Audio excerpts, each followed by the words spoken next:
Bismillahirrahmanirrahim. Elhamdülillahi Rabbil alemin. Bugünkü mövzumuzu istərəm ki, belə bir sualla başlayaq. İmam Hüseyin aleyhissalam niyə şəxsən özü qiyam etdi? Niyə məhz İmam Hüseyin aleyhissalamın özü bu qiyamı başçılıq etdi və özü bu qiyamı həyata keçirdi? Halbuki o dövrdə, o zamanda çoxlu sayda müsəlmanlar var idi, haqqı və batılı başa düşən insanlar var idi. Və ondan əlavə o zamandakı İmam Hüseyin aleyhissalam yaşayırdı. Çoxlu sayda alimlər var idi. Həzrəti Peyğəmbər sallallahu aleyhi və alihi və səlləmin hədislərini oxuyan və başa düşən insanlar var idi.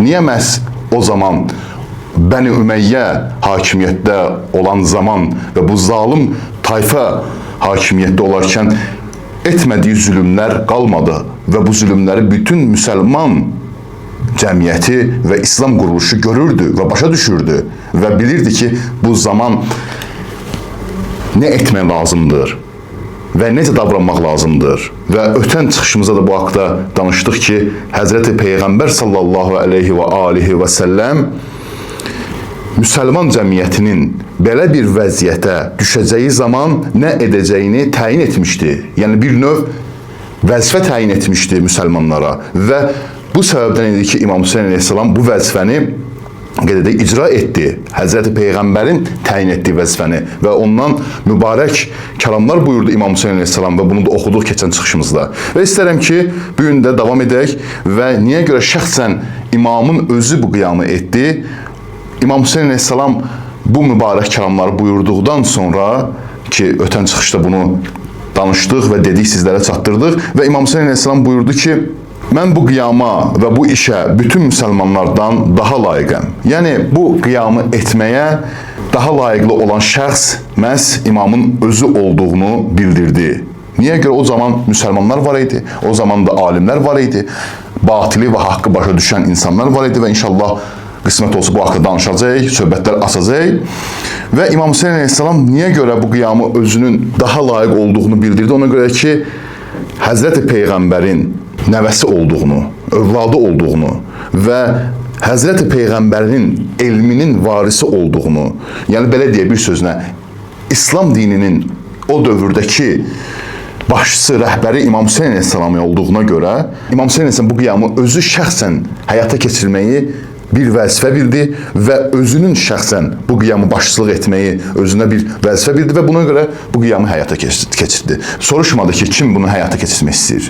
Özü Həzrəti Peyğəmbərin varisi olduğunu və onun övladı olduğunu, yəni elmin varisi olduğunu, belə deyək, İmam Hüseyin aleyhissalamın imam olduğu, yəni Peyğəmbərdən sonra Peyğəmbərliyin dayandığı və imamət artıq başladığı və İmam Həli aleyhissalam, ondan sonra İmam Həsən aleyhissalam, ondan sonra İmam Hüseyin aleyhissalama gəlib çatıb imamət və ona görə də bu vəzifəni özü icra edəcəyini bildirdi və bu səbəblərdən digərlərinə baxanda daha uyğun olur ki, bu İmam Hüseyin aleyhissalam bu qiyamı həyata keçirsin. Və qeyd edək ki, biz ötən çıxışımızda da bildirdik ki, İmam Hüseyin aleyhissalam Məkkədən xaric olarkən, özü Küfəyə tərəf gedərkən müxtəlif yerlərdə dayanmışdı, məntəqələrdə dayanmışdı, istirahət üçün, kərvanın istirahət üçün və müxtəlif xutbələr oxuyurdu, müxtəlif mövzuları deyirdi və həmin məntəqələrə mənzillər deyilir və ötən çıxışımızda da Beyzə adlı mənzili işarə etdi. İmam Hüseyin aleyhissalamın oxuduğu orada mövzudan İmam Hüseyin aleyhissalam əziyyət mənzilində dayanır və orada 4 nəfər ona qoşulur. İmam Hüseyin aleyhissalama. Və İmam Hüseyin aleyhissalam orada buyurur ki, and olsun Allaha, mən Allahın bizim vasitəmizlə istədiyi xeyri arzulayıram. İstər öldürülək, istər zəfər çalaq. İstər qələbə çalsınlar, istər öldürsünlər, fərqi yoxdur. Bu bizim vəzifəmizdir. Yəni bunu biz icra etməliyik, icra olunmalıdır, bu həyata keçməlidir bu qiyam. Və sonra buyurur ki, mən Allah Taala'nın bizim üçün nəzərdə tutduğunun xeyrimizə olduğuna ümidvaram. İstər öldürülək, istər qələbə çalaq, fərqi yoxdur. Biz vəzifəmizi yerinə yetiririk. İmam Hüseyin aleyhissalam birbaşa olaraq, yəni bunun vəzifə olduğunu və şəxsən özünün də bu qiyamı həyata keçirməyini bir vəzifə olduğunu bildirir, çatdırır, izah verir ki, bizlər o zamanda yaşayan insanlar, müsəlmanlar və bu gün yaşayan müsəlmanlar öz vəzifələrini başa düşsünlər, əməl etsinlər, həyata keçirsinlər və anlasınlar və bilsinlər ki, İmam Hüseyn əleyhissalam niyə məhz bu qiyamı etdi, niyə məhz özü bu şəxsən bu qiyamı etdi. Bunu bizə çatdırmaq üçün və bu məktəbi bizə çatdırmaq üçün bu sözləri, mübarək kəlamları buyurub. Və sonda olaraq bunu da qeyd etmək istəyirəm ki, İmam Hüseyn əleyhissalam Kərbəla torpağına daxil olandan sonra birinci çıxışında belə buyurur. Görmürsünüz ki, daha haqqa əməl olunmur və batildən çəkinilmir.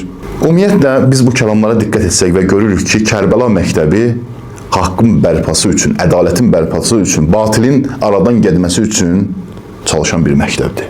Əssəlamu aleykum və rəhmətullahi və bərəkatuhu.